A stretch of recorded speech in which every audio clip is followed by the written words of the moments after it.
Merci d'être là avec nous. C'est parti pour un nouveau QE l'émission qui augmente votre quotient économique sur Boursorama. Une question qui parle à tout le monde. Qu'est-ce qui se passe? Que deviennent juste voilà, 100 € qu'on investit tous les mois pendant 20 ans en bourse évidemment. Et là, il y a deux choix possibles. 75 000 €, 25 000 €, c'était le chiffre le plus élevé. 75 000 € la réponse. Bonjour Jérémy. Bonjour David. Jérémy Tubiana pour l'XOR ETF. Donc on rappelle, hein, tous les mois on s'astreint, et il faut le faire, hein, tous les mois pendant 20 ans on met 100 €. Et au final, on a 75 000 €, mais il faut regarder combien on a investi sur 20 ans aussi. Hein. Déjà, on ne s'instreint pas forcément, puisque dans une assurance vie, ça le fait automatiquement. Oui, quand je dis c'est l'astreinte, oui, c'est fait automatiquement, mais voilà. Donc après, l'effort d'épargne est là, il y a 100 € à mettre, alors ça peut être plus ou moins important, les chiffres peuvent être, les données peuvent être différentes si on investit un peu moins ou un peu plus, évidemment, mais on se dit 100 €, c'est un petit effort d'épargne que je peux faire tous les mois, combien ça va me rapporter sur 20 ans. Donc évidemment, on a pris un historique de constatation, ce n'est pas une statistique, de 1970 à 2020, et donc on s'amusait à investir 100 € par mois. Pendant 20 ans. Pendant 20 ans. On a donc 75 000 balles, pardon de le dire trivialement. On a fait x3. Alors j'ai investi 100 € pendant 20 ans.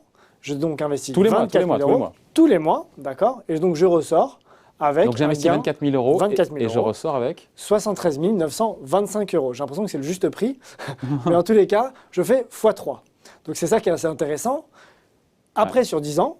Bon, c'est moins sexy sur 10 ans, mais forcément, on a moins investi déjà. Bah donc oui. sur 20 ans, on a investi 24 000 €. Sur 10 ans, on a investi 12 000 €. Mais on a récupéré 21 078 €. Donc on a fait x 1,75. Ça reste quand même un chiffre honorable. En ayant fait un effort tous les mois d'épargne, 100 €. On pourrait faire les études sur 50 € ou sur 200 €, peu importe. Mais en tous les cas, le fait d'investir tous les mois fait travailler, fructifier son argent. Et donc, à terme, sur 20 ans, plus l'horizon est long, plus l'espérance de gain est importante. Et l'espérance de risque, évidemment, est plus faible. Hein, on l'a vu historiquement. C'est tout l'intérêt d'investir au fil de l'eau. Voilà. Tout à fait. Et c'est vrai, quand c'est programmé, il n'y a rien à faire. Boum. Et on voit que pour 100 €, voilà, encore une fois, on fait x3 sur 20 ans quand on met 100 € tous les mois et un peu moins de x2. Quand on fait ça sur 10 ans. On a pris encore une fois, on en parle de plus en plus de cet indice pour faire tous ces calculs. Il y a un indice de référence, voilà, c'est le MSCI World. Pourquoi le choix de cet indice-là? C'est vrai que c'est intéressant, on parle de plus en plus de cet indice chez l'XOR ETF. Parce que les Français, en France, on pense au CAC 40, point barre. Hein, voilà, chez l'XOR ETF. Prochaine fois, on le fera avec le CAC 40. On pourrait essayer. Mais chez l'XOR ETF, on a un acteur historique, on est leader en France sur le marché des ETF, on a un acteur historique du marché des particuliers, d'accord? On est présent sur ce marché-là. Effectivement, historiquement, on nous sollicitait vachement sur le CAC 40. Bah oui. Parce qu'il y avait des gros rendements, c'était les fleurons de l'économie française. Et de plus en plus, on se rend compte que la diversification peut être pertinente.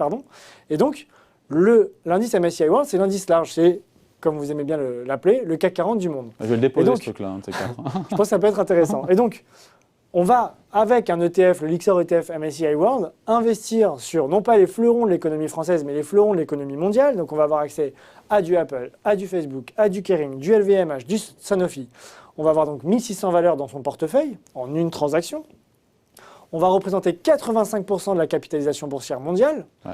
On va investir sur une dizaine de secteurs. Donc vraiment, en termes de diversification, on a ce qu'il faut. On a des frais réduits. Donc j'achète les actions mondiales pour 0,3% de frais de gestion annuels. Évidemment, c'est éligible en assurance vie. On a même une version éligible au PEA. Donc investir sur les actions mondiales dans son PEA. C'est possible. Après, on a un risque de perte en capital, mais on l'a vu, plus on ne garde historiquement son investissement sur le long terme, plus le risque de perte de l'argent est faible, voire nul. Voilà, les vertus de l'investissement programmé au fil de l'eau. Il faut rappeler, c'est vraiment dans la durée, on est gagnant et on réduit le risque de perte de l'argent. C'était ça qu'on voulait vous expliquer aujourd'hui dans ce nouveau QE. Merci beaucoup, David. Jérémy, donc pour l'XOR ETF. On se retrouve très vite sur Boursorama pour de nouvelles questions, de nouveaux quiz et puis surtout de nouvelles réponses sur les explications QE, l'émission qui augmente votre quotient économique, c'est sur Boursorama.